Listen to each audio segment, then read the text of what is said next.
ఏ ఒక్క రోజు కూడా భవిష్యత్ ప్రణాళికలను ఏమైనా రచించిండ్రా? హైటెక్ సిటీ పక్కన కట్టిన శిల్పారామం కూడా ఆనాడు మేము నిర్మించిందే.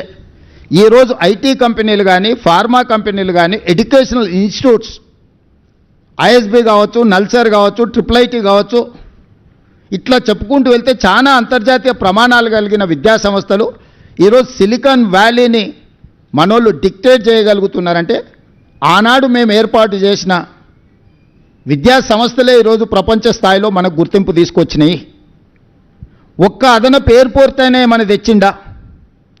మేం కట్టిన శంషాబాద్ అంతర్జాతీయ ఎయిర్పోర్టే తప్ప 10 సంవత్సరాలల్లో ఒక్క కొత్త రైల్వే లైన్ కానీ, ఒక్క కొత్త అంతర్జాతీయ ఎయిర్పోర్ట్ కానీ, పోనీ డొమెస్టిక్ ఎయిర్పోర్ట్ కానీ, లేకపోతే మనకు ఎలాంటి అభివృద్ధి కార్యక్రమాలు ఏమైనా తీసుకొచ్చిండ్రా వీళ్ళిద్దరూ? మనం ఇచ్చిన ఐటీఐఆర్ను రద్దు చేయడం తప్ప, ఏఐబీపీ ప్రాజెక్టుల కింద మనం ఇచ్చిన ప్రాజెక్టులను రద్దు చేయడం తప్ప, సాగునీటి ప్రాజెక్టుల మీద 6,000 కోట్ల రూపాయలు బ్యాంకుల ఎఫ్డీతోని జిహెచ్ఎంసీని అప్పచెప్తే ఈరోజు 10,000 కోట్ల రూపాయలు అప్పు ఉంది జిహెచ్ఎంసీ మీద. మరి కౌన్సిలర్లు వాళ్ళే గెలిచిండ్రు, కార్పొరేటర్లు వాళ్ళే గెలిచారు, ఎమ్మెల్యేలు వాళ్ళే గెలిచారు, ఎమ్మెల్సీలు వాళ్ళే గెలిచారు, ఎంపీలు వాళ్ళే గెలిచిండ్రు. మొత్తం పరిపాలన మీద 100% గుత్తాధిపత్యం వాళ్ళ చేతుల్లోనే ఉంది. ఎందుకు అభివృద్ధి చేయలేకపోయినరు? హైదరాబాదు దాహార్తి తీర్చడానికి ఏదైనా ఒక నూతన తాగునీటి పథకాన్ని 10 ఏళ్లలో వీళ్ళు మొదలుపెట్టినరా? పూర్తి చేసిండ్రా? మీరు ఒక్కసారి చెప్పండి. ఈరోజు కృష్ణానది జలాల నాడు చంద్రబాబు నాయుడు గారు మొదలు పెడితే phase 1, phase 2, phase 3 Congress party చేసింది. గోదావరి జలాలను ఆనాడు రాజశేఖర రెడ్డి గారు ప్రణాళికలు, కిరణ్ కుమార్ రెడ్డి గారు ప్రణాళికలు చేస్తే అవి పూర్తయినాయి. మెట్రో రైలు జైపాల్ రెడ్డి గారు, రాజశేఖర రెడ్డి గారు కలిసి హైదరాబాద్ నగరానికి మెట్రో తెచ్చిరు. ఆనాడు మెట్రో దేశంలోనే 2వ స్థానంలో ఉండే, ఇవాళ 9వ స్థానానికి పడిపోయింది. 10 సంవత్సరాలలో మెట్రోను 1 కిలోమీటర్ అయినా విస్తరించిండ్రా? 7 కిలోమీటర్లు ఓల్డ్ సిటీలో కట్టాల్సిన మెట్రోను ఎల్ఎన్టీకి అమ్ముడు పోయి ఎల్ఎన్టీ దగ్గర కమిషన్లు తీసుకొని వాళ్ళని బెదిరించి బ్లాక్మెయిల్ చేసి సచివాలయం ముందు, మన అసెంబ్లీ ముందు నుంచి టన్నెల్ పోవాలి, పైనుంచి పోతుందని బేగం బజార్ల వ్యాపారాలను దెబ్బతీస్తారని 3 సంవత్సరాలు ప్రాజెక్టును ఆపి 1,000 కోట్లు ఎల్ఎన్టీతో వసూలు చేసుకొని ఈరోజు ఎల్ఎన్టీ మునగడానికి కారణము కేసీఆర్, కేటీఆర్ కాదా? మీరందరూ సజీవ సాక్ష్యం కదా. ఎల్ఎన్టీని ఎట్లా బ్లాక్మెయిల్ చేసిండు చంద్రశేఖరరావు?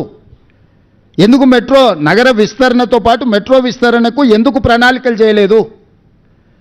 ఎందుకు కట్టలేదు? 10 సంవత్సరాలు స్ట్రైట్గా 10 సంవత్సరాలలో 20 లక్షల కోట్ల రూపాయల ఆదాయము చంద్రశేఖరరావు గారి చేతికి వచ్చింది తెలంగాణ రాష్ట్రంలో. 20 లక్షల కోట్ల రూపాయల ప్రజలు కట్టిన పన్నులు చంద్రశేఖరరావు గారు ఎక్కడ ఖర్చు పెట్టిండ్రు, ఏమి నిర్మించిండు, ఏమి అదనపు ఆదాయాన్ని తీసుకొచ్చిండు? మా 10 సంవత్సరాలు మేము నికార్స్గా ఈరోజు నేను చెప్తున్నా, ప్రతి ఒక్కటి మిమ్మల్ని నేను తీసుకెళ్ళి చూపిస్తాను. అంతర్జాతీయ ఎయిర్పోర్ట్ కానీ, ఔటర్ రింగ్ రోడ్ కానీ, హైటెక్ సిటీ చుట్టూతో వచ్చిన ఐటీ కంపెనీలు కానీ, ఎడ్యుకేషనల్ ఇన్స్టిట్యూట్స్ కానీ, హైదరాబాద్లో ఈరోజు నడుస్తున్న మెట్రో కానీ, గోదావరి జలాలు కానీ, కృష్ణానది జలాలు కానీ, ఫ్లైఓవర్ల గురించి మాకు చెప్తున్నాడు. మరి చెన్నారెడ్డి గారు ఏ రోజు కట్టిండ్రు? ఇక్కడ పెద్దలు చాలామంది ఉన్నారు. ఫ్లైఓవర్ అనే విధానాన్ని కనిపెట్టింది కాంగ్రెస్ పార్టీ. బేగంపేటలో కానీ, లేకపోతే తార్నాకలో కానీ ఫ్లైఓవర్లు ఎప్పుడు కట్టిండ్రు? పోనీ నువ్వు కట్టి పూర్తి చేసిన ఫ్లైఓవర్లు ఎన్ని ఉన్నాయో చెప్పు. మేము కట్టిన ఔటర్ రింగ్ రోడ్డును పల్లి బఠానీలకు అమ్మేసుకొని పారిపోయినావు నువ్వు. పొయ్యే ముందల క్లోజింగ్ సేల్స్ కింద లక్షల కోట్ల విలువైన ఔటర్ రింగ్ రోడ్డుని 7,500 కోట్లకు అమ్మేసిండు.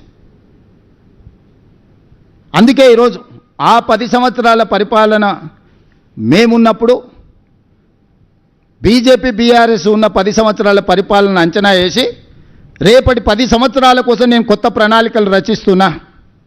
తెలంగాణ రైజింగ్